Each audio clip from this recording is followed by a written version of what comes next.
승마지도사 핵심 정의 말 보건관리 5부 시작하겠습니다. 운동기계 질병 계속하고요. 근위종자골 골절입니다. 근위종자골 골절, 운동 중 체중이 한쪽 다리에 실리면서 그 부담을 견디지 못해 뼈가 부서지는 것을 말합니다. 종자골에 부착된 개인대나 종자골에 질병이 있을 경우 골절이 더욱 쉽게 일어나며 주로 앞다리에서 골절이 빈번하게 일어납니다.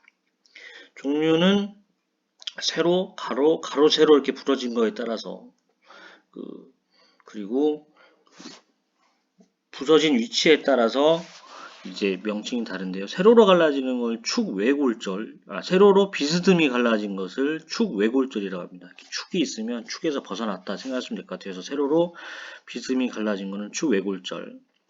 첨부골절, 윗부분이 부러진 거를 첨부골절이라고 하죠. 여기 보면 이렇게 윗부분이 부서진 거, 첨부골절. 그리고 가운데 부분이 갈라진 거를 중간부골절. 그리고 아랫부분이 부러진 경우는 기저부골절 이렇게 되겠습니다. 그래서 가로 세로가 복합적으로 됐다 하는 것을 복합골절이라고 이렇게 하겠습니다. 파행의 정의는 외상, 질환, 기형 등으로 보행 중 다리에 일어난 비정상적 운동 상태, 다리 저는 거 이렇게 생각하시면 되고요.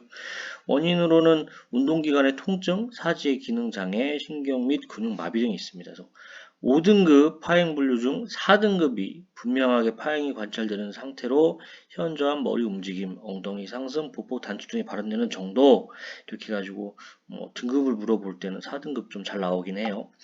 지주 파행은 다리에 하중이 전달될 때 통증이 있는 경우 나타나고 보폭은 후방으로 단축되며 아픈 다리의 부중 시간이 짧게 보이는 파행입니다. 그러니까 디딜 때 파행하는 거죠. 지주 파행은. 현수 파행은 들어 올릴 때 장애를 받아 다리의 전진 동작이 완만하며 보폭의 전방 단축을 가리킵니다. 심한 경우에는 지상에서 다리를 질질 끌며 가는 경우도 있습니다. 그래서 현수파행은 우리 다리 중에 현수교라고 이렇게 가운데 탑을 크게 세워가지고 이렇게 위에서 그 선을 이렇게 늘어가지고 하는 그런 다리 있잖아요. 위에서 붙잡아주는.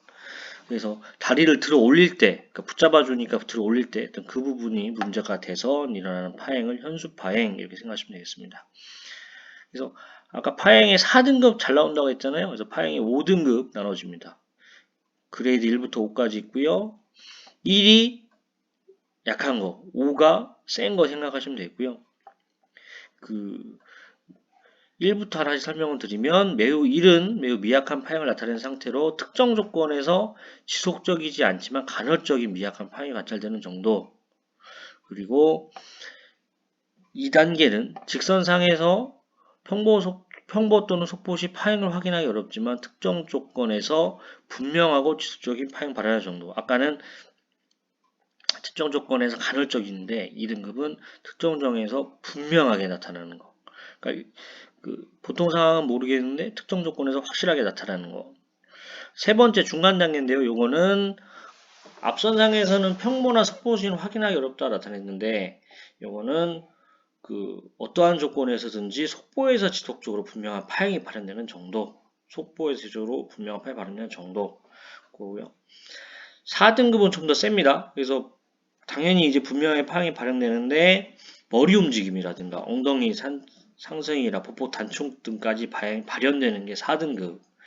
5등급은 제대로 서 있지도 못하는 거예요. 움직이기 어려운 상태로 운동 시에는 물론 정지자세에서도 체중을 거의 지지하지 못하는 정도, 서 있지도 못하는 정도가 5등급이다. 그래서 4등급이 주로 많이 나왔고요. 어쨌든 1등급이 약하고 5등급이 세다. 이 정도 알아두시면 도움이 될 것 같습니다. 호흡기계 질병 후두 편마비입니다. 그래서 2000년하고 2017년에 기출로 나왔는데 요거는 후두 편마비는 피열 연골이라는 그거를 꼭 알아두셔야 되겠습니다. 그래서 이거 그림 딱 주고 요거 두 개 피열 연골하고 후두 개 가려놓고 문제를 난 적도 있고요. 한 번씩 설명드리면 정의는 후두에는 사료가 들어가지 못하도록 여닫는 기능을 한 피열 연골이 있는데 이 피열 연골의 한쪽 또는 양쪽이 마비되어 정상적으로 여닫는 기능을 하지 못하는 경우, 그래서 이게 왼쪽에 있는 게 정상적인 후두인데 오른쪽에 있는 거는 천명증에 걸려서 피혈 연골이 입구를 막고 있다. 그럼 반쯤 막혀 있는 좀 그 느낌 나죠. 그래서 선천적도는 후천적 원인에 의해 변성되어 피혈 연골이 정상적으로 움직이지 못한다. 왼쪽 마비가 90% 이상이라고 합니다. 그리고 수말이 발생 빈도가 높고 3에서 6세 어느 정도 비교적 어린 말이 할 수 있겠죠. 어린 말에서 많이 발생을 합니다. 그래서 말이 운동하면서 숨을 들이쉴 때 천명증이나 휘파람 소리가 나면 운동 능력이 현저하게 떨어집니다. 어쨌든 막고 있으면 숨이 잘 안 쉬어지겠죠. 구멍이 작아지니까 휘파람 소리나 천명증 같은 게 나고 운동 능력이 현저히 떨어지겠습니다. 그래서 자연회복은 드물기 때문에 수술로 치료합니다. 후두 고정, 후두 성형술 있는데 이게 어떨 때는 막혀야 되고 어떨 때는 열어줘야 되는데 수술로 해서 억지로 한쪽 계속 막아놓으면 수술 후에 폐로 사료가 넘어가는 부작용이 있어서 폐렴 등의 부작용이 있을 수가 있습니다. 훈항, 앞서서 한번 설명드렸는데 말에서 특정적인 구조죠. 중위 관격 주머니라고도 하고요. 그래서 코인도에서 중위까지 연결된 한 쌍의 주머니입니다. 그래서 말을 비롯한 호빨급 동물류에서 볼 수 있는 특이한 구조고요. 훈항에 염증이 생기는 거기 때문에 훈항 밖으로 삼출문이 흘러나오지 않으면 만성적인 콧물과 호흡곤란을 보입니다. 그래서 화농성 훈항염, 고창성 훈항염, 진귤성 훈항염, 이거 말이 어렵네요. 이렇게 있는데 화농성은 그 세균 감염으로 후문항 내에 화농성 삼춘물이 고이는 것, 세균이 감염돼서 거기 농이 찬다는 거죠. 그래서 만성적으로 누런 콧물이 나오면 의심을 해봐야 되고요. 고창성 훈항염은 훈항 입구의 밸브 문제로 안으로 들어간 공기가 빠져나오지 못해서 계속적으로 확장돼서 일어난다. 아프겠네요. 어쨌든 그 밸브 문제로 공기가 나오지 못한다. 들어가기만 하고 나오지 못한다. 이거 되게 좀 무섭잖아요. 무서운 얘기잖아요. 고창성 훈항염이다. 진균성 훈항염은 균자 들어갔으니까 곰팡이 생각하시면 되고요. 훈항을 지나간 혈관 및 신경에 영향을 줘서 비출혈, 그러니까 코에서 피가 나고 뇌신경 장애나 인두마비, 연화곤란 등의 증상을 보입니다. 호흡기계 질병 계속 이어집니다. 그래서 폐렴은 호흡수가 증가하고요. 40도 이하의 고열, 전신적으로 허약하고 식욕 부진, 침울 등이 옵니다. 애기들 막 폐렴 걸리면 아프잖아요. 그거랑 비슷하게 생각하시면 될 것 같아요. 호흡수가 증가하고 열이 나고 전신적으로 허약하고 힘이 없고 밥 먹기도 힘들고 그런 상황인 거고요. 폐출혈, 요거는 당연히 폐에서 출혈이 발생했으니까 폐가 문제가 있는 거고 폐가 문제가 있으면 운동력이 현저하게 떨어지겠죠. 그래서 운동 후에 운동으로 인해서 폐에서 출혈이 나는 것 이런 것들을 폐출혈이라고 한다 생각하시면 되겠습니다. 생식기 질병 은근히 한 문제씩 나와요. 이거 보셔야 될 것 같고요.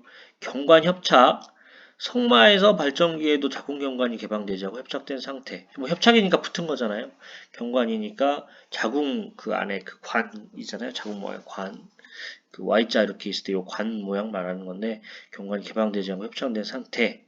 이 기질은 기에 이게 공기할 때 기자잖아요. 그래서 그 질의 공기가 침입하는 상태입니다. 어떻게 보면은 음문이 꽉 닫혀 있어서 공기가 이제 못 들어가게 해야 되는데 음문이 폐쇄가 부전하다. 그러니까 제대로 닫히지 않는다. 그래서 질의 공기가 침입하는 상태를 말하고요. 질 내에 공기가 자궁에 흡입되는 경우도 있고 배뇨, 배변 운동 시에 독특한 배기 흡김이 발생합니다. 그래서 분만 시 회음부가 늘어나거나 열상에 음순 병렬 이상과 노령에 의한 항물, 선천성 체형 이상에 의한 음문 이치 이상에 의해 발생을 합니다. 요질은 질에 요가 찬 거예요. 요거는 오줌 말하는 거죠. 배뇨된 소변이 질 신부의 역류와 조류된 상태. 주로 영양불량과 노령에 말에서 많이 발생을 합니다. 경관염은 말에서 많이 발생하고요. 자궁 내만염과 동반해서 발병을 합니다. 그러니까 경관이 염증이 생겼다 이렇게 생각하시면 될 것 같아요. 산통 직장 검사를 하는 게 뭐 여러 가지 이유가 있을 텐데 직장에 손을 넣어서 검사하는 방법인데 검사 중에 직장이 파열될 우려가 있다. 그래서 산통이 발생할 수 있다. 뭐 이렇게 보시면 될 것 같고 산통의 그 원인은 여러 가지가 있어요. 그 중에 하나가 직장 검사가 될 수 있다 고 보시면 되겠고 산통의 증상은 이제 배가 아프니까 체온이 올라가고요. 심박수 호흡수가 증가하고 점막색이 붉어집니다. 산통의 예후는 경중에 따라 달라지는데 심박수가 80회 이상 분당 PCV가 60 이상, 그리고 격심한 통증을 일으킨 경우에는 예후가 불량하다 보시면 되고요. 휴식 중인 말의 정상적인 심장 박동수가 32에서 42회, 호흡수가 분당 8에서 12회, 정상 체온이 36에서 38.5도, 요건 꼭 알아두셔야 했잖아요. 근데 80회면은 심박수가 2배 이상으로 뛰는 거잖아요. 그러니까 이제 많이 예후가 불량할 수 있다. 이렇게 생각하시면 되고요.